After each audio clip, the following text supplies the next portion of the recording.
Hello students, आज फिर हम लेकर के हाजिर हैं आगे इम्पोर्टेंट क्वेश्चन के सीरीज में। चैप्टर नंबर 1 से आगे जो है कुछ ही बचे हुए क्वेश्चंस हैं जो बहुत ही ज़्यादा इम्पोर्टेंट्स हैं, उनको हम डिस्कस करेंगे। और एक से रिक्वेस्ट है आपसे, अगर आप चैनल में नए हो तो प्लीज़ ये जो आपके पास रेड कलर की सब्सक्राइब बटन है इसको आप प्रेस करें और उसके बगल बेल आइकन जो है उसको दबाएं, जिससे आपको नई वीडियो की नोटिफिकेशन तुरंत मिलती रहे और आप आगे तैयारी कर सकें। ठीक है, क्योंकि अब समय बचा हुआ केवल 1.5 महीने का और 1.5 महीने के अंदर ही आपको एग्जाम देने हैं। इस 1.5 महीने के अंदर अगर आपको 90+ चाहिए तो आपको हमारे चैनल पे बने ही रहना पड़ेगा, क्योंकि हम आपको एक सॉलिड कंटेंट देंगे जिससे आपको कम समय में लिमिटेड क्वेश्चंस और एक सॉलिड क्वेश्चंस मिलेगा। चलिए टाइम को वेस्ट ना करते हुए आगे बढ़ते हैं अपने ही टारगेट पर। चलिए बात करते हैं एक्सरसाइज 1.1 का 5 नंबर क्वेश्चंस। क्या कहता है, यूक्लिड विभाजन प्रमेय का प्रयोग कर दर्शाइए कि धनात्मक पूर्णांक का घन 9m 9m प्लस m या 9m प्लस 8 के रूप का होता है। तो बात करते हैं हम यहाँ पास, कह रहा है कि हमारे पास जो धनात्मक संख्या का जो घन है उसका 9m प्लस 1 9m प्लस 8 के रूप का होता है। यहाँ पर थोड़ा सा एक ही चीज़ है, हमने पीछे डिस्कस किया था कि भैया जो q के साथ में लगा नंबर होगा, m के साथ में जो भी होगा आपके पास, उसको आपको b ले लेना है। सीधी सी बात, यहाँ पास आपको b नहीं कंसिडर करना उसी को। यहाँ पास आपको रिमाइंडर से सोचिए, रिमाइंडर कितना है, रिमाइंडर आपका 8 है, आपको किसी नंबर का क्यूब करना है। इसका मतलब 8 किसका क्यूब आया होगा, 8 जो है क्यूब आया होगा 2 का। जब क्यूब किया होगा, जब 2 का क्यूब आया होगा। और किसी का भी आपका जो शेष है वो आपके भाजक से बड़ा नहीं हो सकता। ठीक है, सॉरी, भाज्य से बड़ा नहीं हो सकता है। तो इस वजह से आप उसको कंफर्म कर सकते हैं कि वो कितना बड़ा हो सकता है। ठीक है,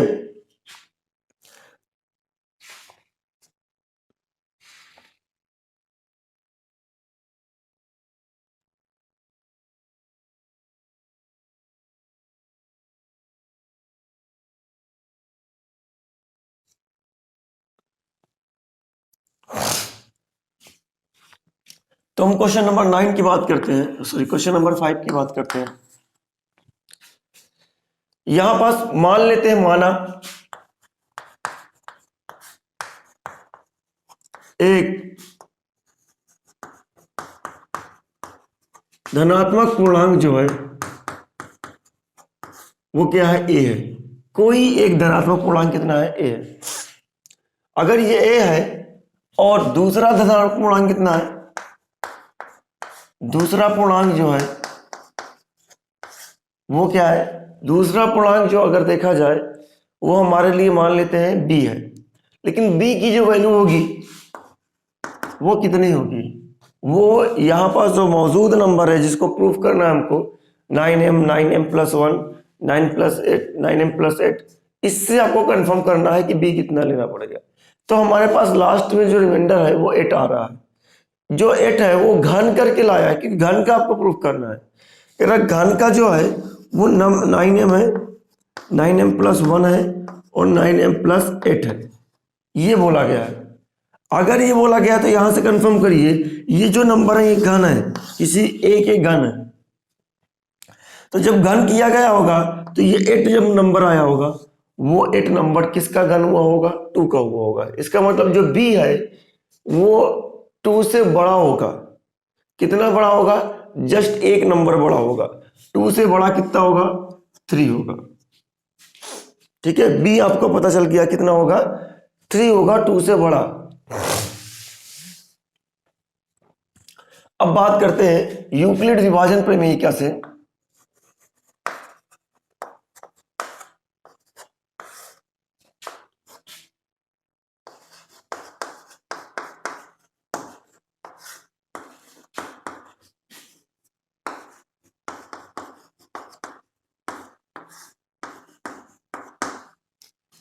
क्या लिख सकते हैं, a is equal to 3 cube plus R, ये लिख सकते हैं इसको। और जहां हमारे पास जो है आर, जहां जो आर होगा वो क्या होगा, आर 0 से बड़ा लेकिन 3 से छोटा होना चाहिए। ये प्रमेय क्या, संभावित आर क्या हो सकते हैं,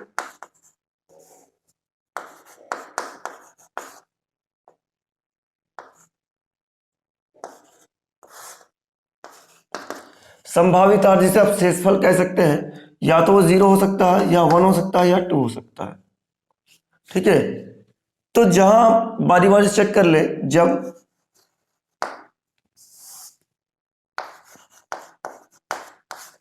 यदि आर की वैल्यू क्या हो, 0 हुई हो, यदि आर की वैल्यू 0 हुई होगी, ए मिला होगा आपके पास 3 क्यू। ए की वैल्यू क्या होगी, कोई भी जो धनात्मक पूर्णांक है वो ए बराबर 3 क्यू मिला होगा, लेकिन आपको इसको घन प्रूफ करना है, दोनों तरफ क्या करने पर, घन करने पर।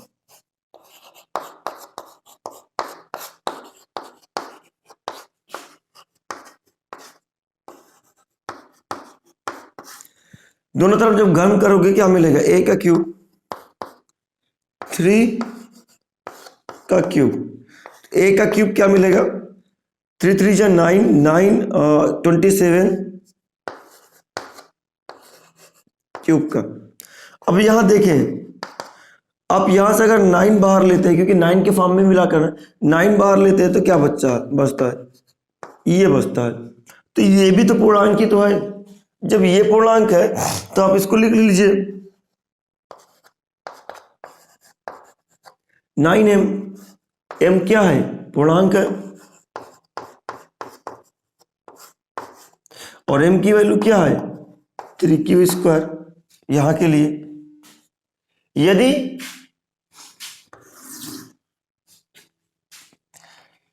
यदि अगर आप देखें तो क्या मिलेगा आपके पास, यदि r बराबर 1 हो जाए, यदि r बराबर 1 हो तब क्या होगा, यदि r बराबर 1 होगा तो ये मिलेगा a is equal to 3 cube plus 1। यहां पास भी क्या कर दीजिए, दोनों तरफ घन, दोनों तरफ घन करते हैं तो क्या मिलेगा, a का क्यूब 3 क्यूब प्लस 1 ये मिलेगा। जब ओपन किया क्या मिलेगा, 27 cube plus 1 plus 1 plus 3a² means 27 क्यू² प्लस 3ab² यानी 9 क्यू, ये मिलेगा। a क्यूब इक्वल टू कितना मिलेगा, सब क्यू टर्म्स को अरेंज कर लीजिए आप, अरेंज किए 27 क्यू प्लस 27 क्यू² प्लस 9 क्यू प्लस 1। यहां से अगर 9 का टर्म कॉमन लेते हैं तो क्या मिलता है, जब 9 का टर्म कॉमन लेंगे तो ये मिलेगा 3 क्यू प्लस 3 क्यू² प्लस ओनली क्यू प्लस 1। ये किसके बराबर, ये भी तो एक पूर्णांक है, तो ये भी किसके बराबर है, ये भी पूर्णांक जो है पूर्णांक के बराबर है, और इसको मान लेते हैं m। m क्या है, m इक्वल टू पूर्णांक है, और ये जो m की वैल्यू है वो 3 क्यू प्लस 3 क्यू² प्लस 1 है। तो ये फॉर्मेट आ गया, दो चीज मिल चुके हैं। यदि r बराबर 2 हो जाए तब क्या मिलेगा, जब r की वैल्यू 2 हो जाएगी तो क्या मिलेगा, तब हमें a बराबर 3 क्यू प्लस 2 मिलेगा। दोनों तरफ क्या कर दीजिए, घन कर दीजिए।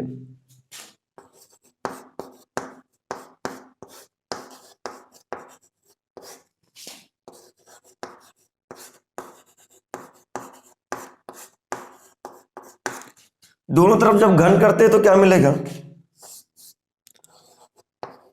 a का क्यूब 3 क्यूब प्लस 2 का क्यूब, जब मिलेगा तो क्या होगा,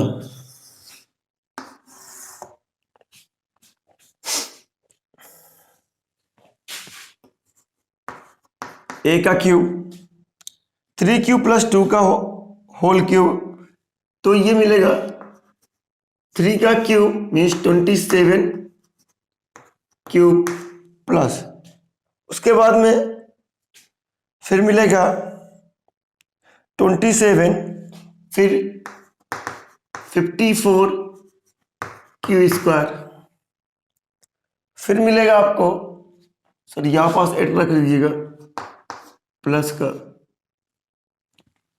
फिर आपको मिलेगा 36 क्यू, ए क्यू, यहां से जितने भी क्यू वाले टर्म्स हैं उनको बाहर ले लें,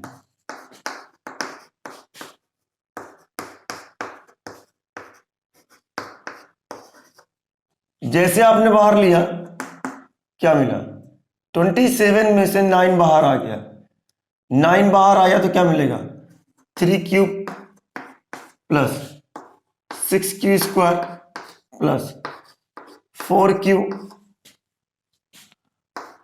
यहां प्लस का 8, फिर से वही बात 9m प्लस 8, ये जो m है वो एक पूर्णांक है और m की जो वैल्यू है वो आपके पास 3 Q square cube plus 6 Q square plus 4 Q के बराबर है। ठीक है, तो हमने देखा किसी भी घन का पूर्णांक जो होता है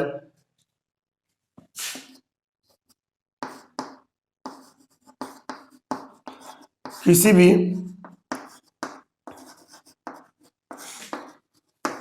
घन का पूर्णांक 9m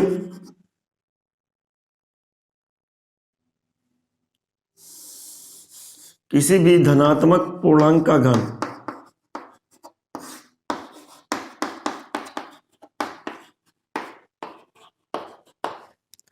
क्या होता है,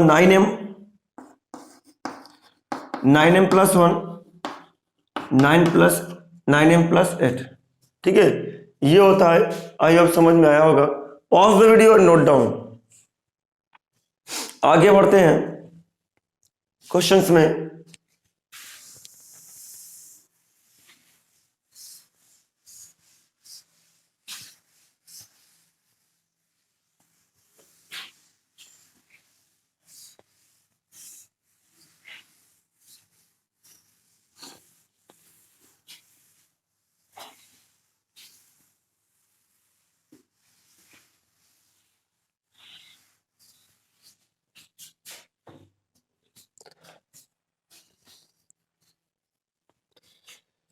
क्वेश्चन आगे बात करते हैं।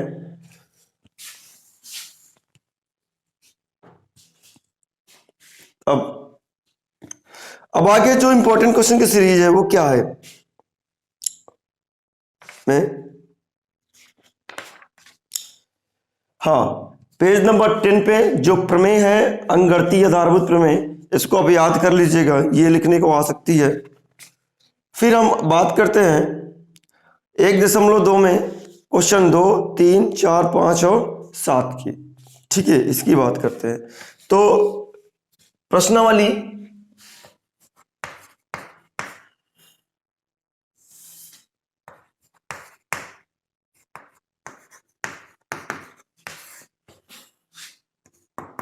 एक 1.2 कह रहा है, क्वेश्चन नंबर 2 जो है वो कह रहा है आपसे पूर्णांकों के निम्नलिखित युग्मों के एचसीएफ और एलसीएम ज्ञात कीजिए, जिसकी जांच कीजिए दो संख्याओं का गुणनफल के बराबर। ये इंपॉर्टेंट क्वेश्चन से ये आता है बहुत ज्यादा, इस टाइप के क्वेश्चन। क्या मिलता है, 2 का फर्स्ट हम करके दे रहे हैं 26 और 91, इसका एलसीएम कितना होगा, हम इसका फैक्टर करते हैं 2 इंटू 13 और 91 का क्या मिलेगा 7 इंटू 13। तो जो HCF आया वो आया 13 और LCM जो निकल के आया वो क्या आया 27 इंटू 91, क्या मिलेगा 182, ये मिलेगा आपके पास LCM। ठीक है, अब इसको वेरिफिकेशन क्या है, वेरिफिकेशन क्या है, वेरिफिकेशन है दो संख्याओं का गुणनफल, संख्या का गुणनफल बराबर LCM गुणे HCF।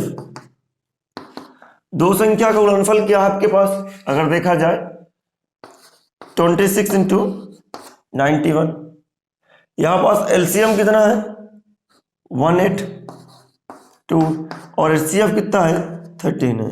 आप इसको मल्टीप्लाई करके पाएंगे तो क्या मिलेगा आपके पास, ठीक है, जो मल्टीप्लाई करके पाएंगे इसको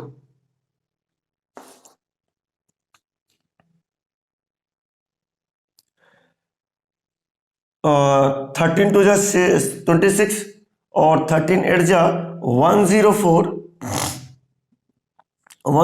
और 2 कितना 106 की 6, 13 1 जा 13 और प्लस 10 कितना मिलेगा आपके पास 23। ये इधर भी अगर देखें मल्टीप्लाई करें तो वही चीज मिलेगा ये, तो LHS और RHS क्या है बराबर है, तो ये वेरीफाइड है, LHS जो है और RHS जो है वो बराबर है, इनसे वेरीफाइड। इस तरीके से आपको सारे क्वेश्चंस कर लेने हैं। अब बात करते हैं 3 नंबर क्वेश्चंस की।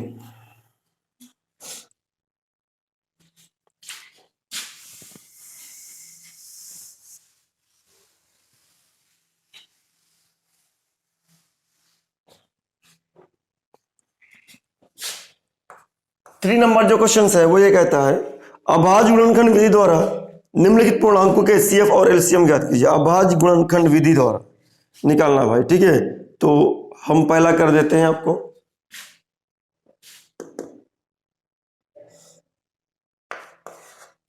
पहला क्या कहता है 12 का क्या आपके पास अभाज्य गुणनखंड विधि, अभाज्य गुणनखंड है 2 इंटू 2 इंटू 3।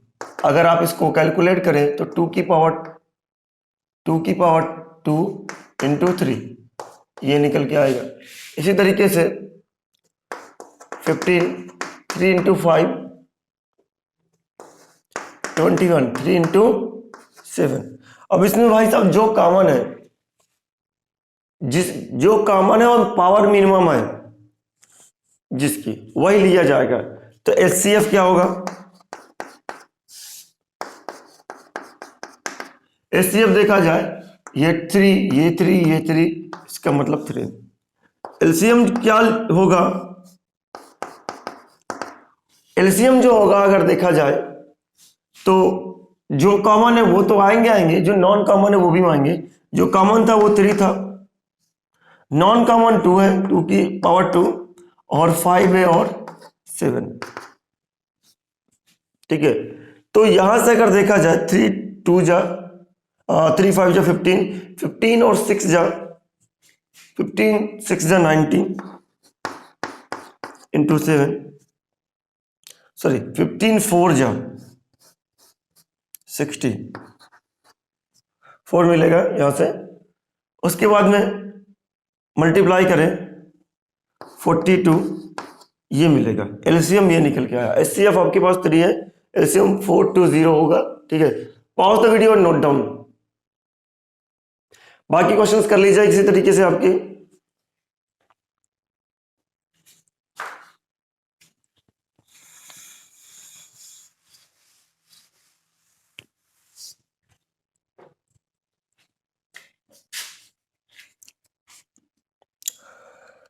क्वेश्चन नंबर 4 की बात करते हैं।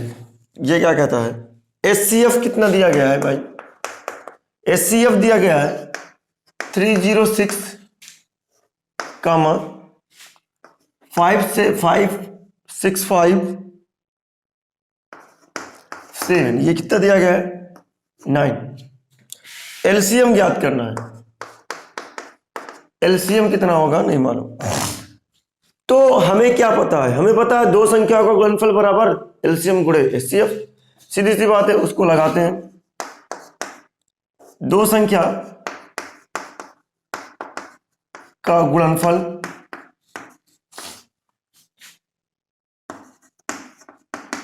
बराबर एलसीएम गुणे एचसीएफ। दो संख्या का गुणनफल कितना होगा, दो संख्या का गुणनफल 306 into 657 is equal to, LCM नहीं पता आपको, इंटू एचसीएफ कितना आपके पास अगर देखा जाए एचसीएफ 9 है। इधर लेकर के आए डिवाइड किए तो क्या मिलेगा, सब्ट्रैक्ट करें, ये मिलेगा आपके पास 3, उसके बाद 3 उधर गया 4, 34 का मल्टीप्लाई कर लें आप, तो 34 के जब मल्टीप्लाई करेंगे 28, 20, 22 और 24, 2 26, 21, 15, 16, 15 और 17 और 36, 3 6 18 19, 28, 25 और सॉरी 20, 2 22, 24, 2 26, 21, 15, 2 17 और 3 6 18 19, 8 3 3 और उसके बाद में 12 और 2। तो ये नंबर निकल के आया 2 2 3 3 8, क्या निकल के आया एलसीएम।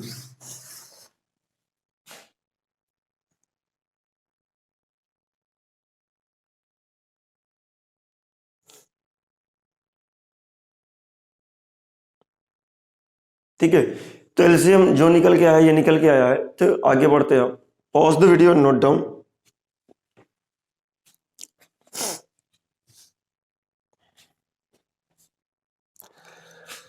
क्वेश्चंस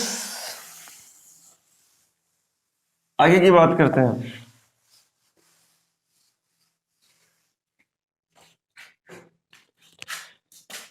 क्वेश्चन 5 की जो बात करते हैं वो ये है, कह रहा जांच कीजिए कि क्या किसी प्राकृतिक संख्या n के लिए संख्या 6 की पावर n अंक 0 पर समाप्त हो सकती है। तो 0 पे समाप्त होने के लिए अगर बात करें तो कौन सा अंक 0 पे समाप्त होगा ये समझते हैं। हमारे पास देखिए 10 है, 20 है, 30 है और 40 है। इनकी अगर बात करें तो 2 इंटू 5 है, यहाँ पास 2 इंटू 5 है, यहाँ पास 2 इंटू 3 इंटू 5 है और यहाँ पास क्या है 2 इंटू 5 है। अगर आप सब में पैटर्न देखें तो सब में पैटर्न इसी का आ रहा है, सब में पैटर्न 2 इंटू 5 का आ रहा है। अगर आपका जो फैक्टर है 2 इंटू 5 का कंटेन करता है तो 0 पे इंड होगा, क्योंकि 0 में जितने भी इंड होने वाले नंबर है उन सब में फैक्टर 2 इंटू 5 का एक फैक्टर तो कंपलसरी है 2 इंटू 5 का होना चाहिए।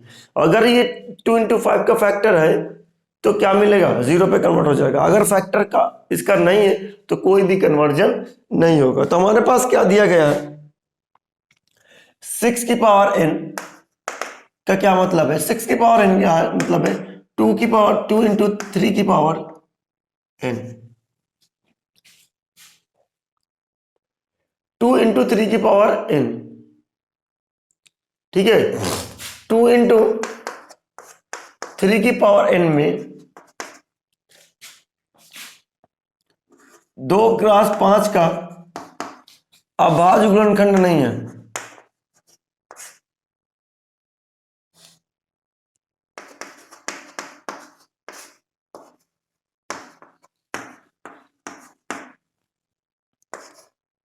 इसलिए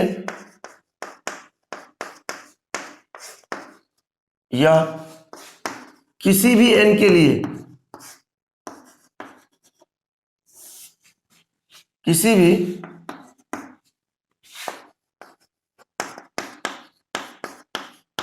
n के लिए, किसी भी n के लिए शून्य पर समाप्त नहीं होगा।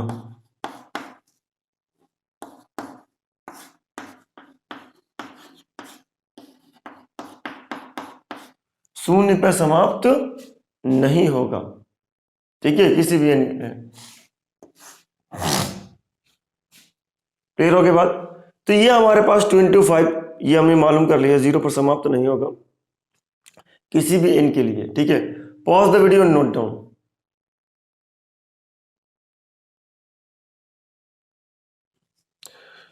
अब बात करते हैं क्वेश्चन 7 की, इस प्रश्नावली का लास्ट क्वेश्चन।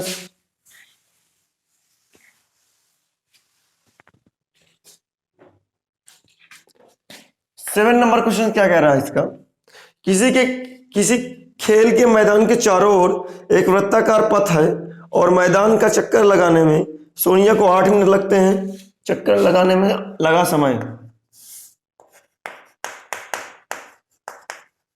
सोनिया को चक्कर लगाने में लगा समय, कितना लगा समय, 18 मिनट। उसके बाद जब किसी मैदान एक चक्कर में लगाने में रवि को कितना लगता है, रवि को लगा समय वो कितना लगता है, 12 मिनट।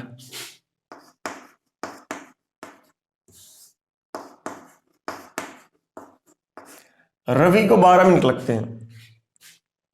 उसके बाद में क्या कह रहा है, मान लीजिए कि वो दोनों एक ही स्थान और एक ही समय पर चलना प्रारंभ करते हैं, एक ही दिशा में चलते हैं, कितने समय बाद वे पूरा प्रारंभिक स्थान पर मिलेंगे। तो ये क्या चीज है, तो मैं आपको बता दूं, एक साथ एक ही समय में या छोटी से छोटी न्यूनतम, इस तरीके का अगर टर्म बोलता है तो सीधी सी बात है, आप उसका क्या निकाल लीजिए, लासा निकाल लीजिए, मतलब एलसीएम निकाल लीजिए। तो यहां में एक साथ एक ही समय की बात बोला है तो हम इसका क्या निकाल लेते हैं, लासा निकालते हैं, तब जो आएगा वही आंसर होगा, उतने समय में फिर से ये मिलेंगे, ठीक है। तो हमारे पास क्या 12 का 18 का जो है गुणनखंड 2 into 3 into 3 है, इसका मतलब 2 into 3 की पावर 2 है। 12 का जो गुणनखंड है 2 की पावर 2 है और 3 है। अब जो एलसीएम निकल के आया है वो क्या होगा, जो कॉमन है और जिनकी पावर मैक्सिमम है कॉमन में, उनको हम एक बार उठा लेते हैं। उसके बाद यहां पास भी 3 की बात करें, यहां पास 3 कॉमन है, लेकिन पावर किसकी सबसे ज्यादा है, इसकी है, तो 3 की पावर हम 2 ले लेते हैं। तो कितना मिल जाएगा, 4 और ये 9, 36 मिनट, यानी 36 मिनट बाद फिर से मिलेंगे दोनों। 36 मिनट बाद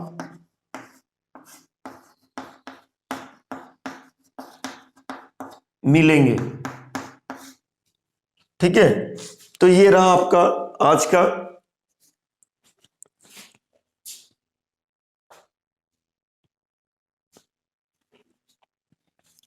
कल हम और डिस्कस करेंगे। कल ये आपका खत्म हो जाएगा, कुछ ही क्वेश्चन है इसमें इंपॉर्टेंस, कल देख लेते हैं, उसके बाद ही खत्म हो जाएगा आपके पास, ठीक है। फिर हम चैप्टर्स आपके प्रश्न सिलेबस के अकॉर्डिंग जो है उसको डिस्कस करेंगे। Pause the video, note down. अगर ये अच्छा लगा हो, आपको वीडियो अच्छी लगी हो तो लाइक करें, कमेंट्स करें और अपने दोस्तों के साथ शेयर करें, जिससे बहुत से लोग हमसे जुड़ सकें और हम इसी तरीके से आगे नई नई वीडियो बनाते रहें। लोगों के साथ जितना शेयर करेंगे आप और जितना लोग सब्सक्राइब करेंगे, उतना ही ज़्यादा हम उत्साहित होंगे और नई वीडियो लेकर के आते रहेंगे, ठीक है। ये क्रम जारी रहेगा जब तक एग्जाम नहीं हो जाता है आपका। दोस्तों के साथ जरूर शेयर करिएगा। Pause the video and note down. Thank you.